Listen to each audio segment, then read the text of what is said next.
Hello and welcome to the Kenneth Vercammen Law Office podcast, the NJ Laws Tube.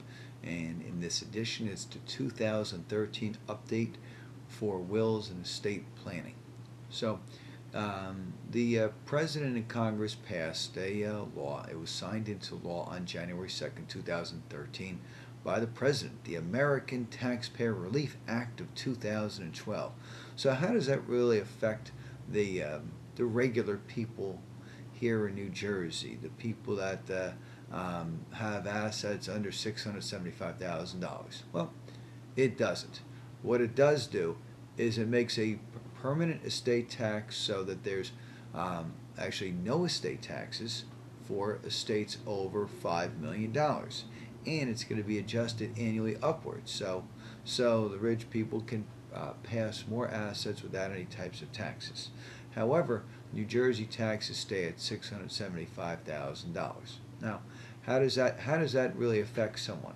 Let's see. Well, New Jersey taxes every estate over $675,000. So, if it's an unmarried or widowed person with assets of $1 million, let's see, although there's no federal estate taxes, the estimated New Jersey estate tax would be $33,000.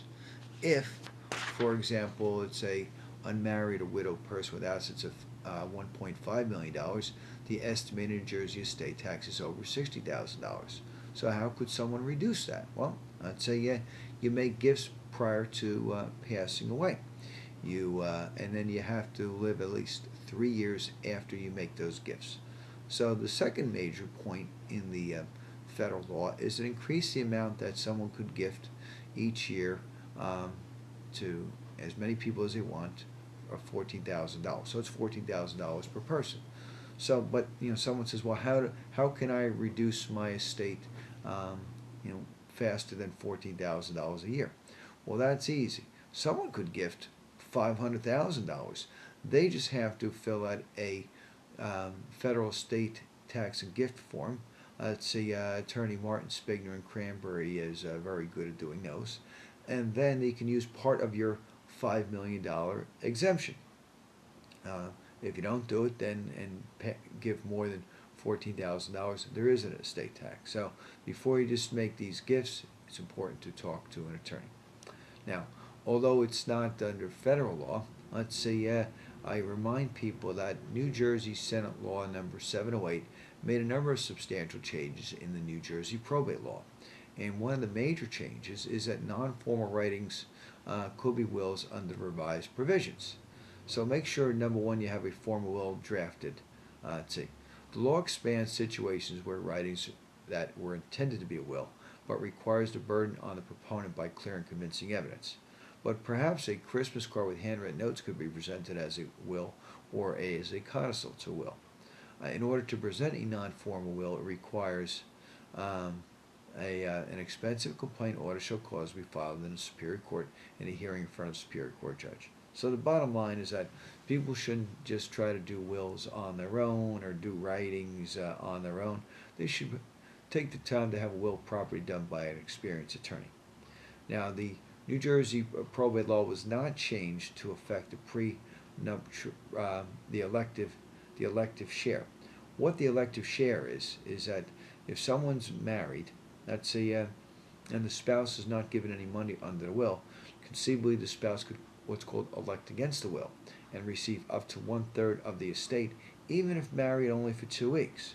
So in second marriage situations, we usually recommend that there be a prenuptial agreement saying that in the event that they pass away, let's say they wouldn't get inherit under the will. Let's say other portions of the law do away with the notice limiting creditors, so that there's a statute of limitations with respect to creditors' claims against an estate. Now, we recommend what's called self-proving wills. Under an old New Jersey law, it required that one of the two witnesses to the will travel and appear in the surrogate's office and sign an affidavit to certify they were a witness. This often created problems where the witness was deceased, moved away, or simply could not be located. Some witnesses would charge a $500 fee simply to sign the surrogate papers. I remember years ago, the witness to my grandmother's will wanted to charge a high fee. So the New Jersey legislature later passed a law to create what's called a self-proving will. In that type of will, which Ken Vercammen's office does, let's see, the person signs twice. Two witnesses sign, and then the attorney or notary sign. Let's see. Therefore, the family and the executor don't have to locate the witnesses later on. That usually saves time and money. So if your will is not a self-proving will, or you're not unsure, if you're unsure, schedule an appointment with an estate planning attorney. Some attorneys ignore this law and fail to prepare self-proving wills. Now, there was a different statute that required Palimony agreements to be in writing, and that's a good law because it overturns a foolish New Jersey court decision that basically after someone died, anyone, a girlfriend could come forward and say, "Oh, I was promised money." Another major New Jersey Supreme Court case was the Stockdale State, which looked into confidential relationships when someone made a will or transferred documents.